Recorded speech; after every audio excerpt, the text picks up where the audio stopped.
இன்றைக்கி ஞாயிற்றுக்கிழமை mini vlog பார்த்துடலாமா? காலையிலே கறி எடுத்துகிட்டு வந்தாச்சு. கண்மணிக்கும் ப்ரூனோவுக்கும் எடுத்துகிட்டு வந்தாச்சு.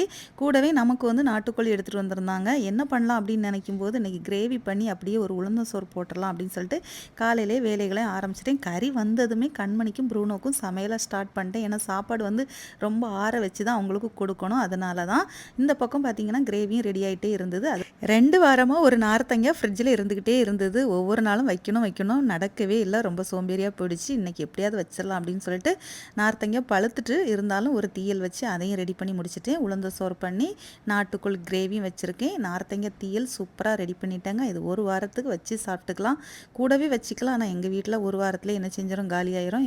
நாங்கள் மட்டும் சாப்பிட்டு காலி பண்ண மாட்டோம். அன்றைக்கும் அக்காவுக்கும் கொடுத்து அனுப்புவேன். ஏன்னா அங்கேருந்து வந்த காய் தான். எப்படி சமைச்சிருக்கேன், நல்லா சமைச்சிருக்கேனான்னு அவங்கள்ட்ட கொடுத்து அவங்க தான் என்ன செய்யணும், எனக்கு வந்து மார்க் சொல்லணும். அதனால் கொடுத்துக்கிட்டு சொல்கிறேன். சரி, அப்புறம் கண்மணி ப்ரூனோ சாப்பாடு ரெடி ஆகிடுச்சு. இன்றைக்குள்ள நாள் சிறப்பாக முடிஞ்சு நல்லா ஹெல்த்தியான உளுந்தம் சோறு தான். உங்கள் வீட்டில் என்ன ஸ்பெஷல் வச்சிங்க அப்படிங்கிறத மறக்காமல் கமெண்ட் பண்ணுங்கள். அடுத்த வீடியோ